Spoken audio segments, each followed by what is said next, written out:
ঝাল ঝাল ডিম ভুনা কার কার পছন্দ বলেন তো? আমাদের কাছে তো অনেক ভালো লাগে।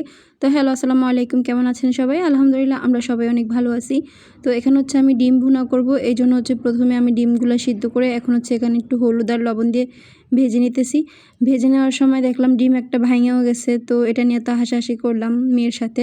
তো যাই হোক, এখন হচ্ছে আমি ডিমগুলো উঠায় নিলাম। এখন ওই তেলের ভিতরে আমি হচ্ছে কিছু পেঁয়াজ কুচি দিয়ে দিব। পেঁয়াজটা একটু হালকা ভাজা ভাজা হয়ে গেলে এখানে হচ্ছে আমি ফ্রোজেন কিছু টমেটো ছিল ওগুলো দিয়ে 2 মিনিটের মতো ঢেকে রাখছিলাম যেন একটু ফ্রোজেন ভাবটা চলে যায়। তো ঢাকনা উঠিয়ে এখন হচ্ছে আমি কিছু কাঁচামরিচ দিয়ে দিলাম আর হচ্ছে 1 টেবিল চামচের মতো আদা রসুন বাটা দিয়ে এখন ভালো মতো ভেজে নিতেছি। সাথে হচ্ছে আমি 2টা এলাচ আর দারচিনিও দিয়ে দিছি। এখন হচ্ছে আমি হলুদের গুঁড়া আর মরিচের গুঁড়া স্বাদ মতো লবণ দিয়ে এখন এটাকে ভালো মতো একটু কষিয়ে নিব। কিছুক্ষণ হচ্ছে আমি তেলের ভিতরে একটু ভাজা ভাজা করে তারপর হচ্ছে সামান্য একটু পানি দিয়ে দিব।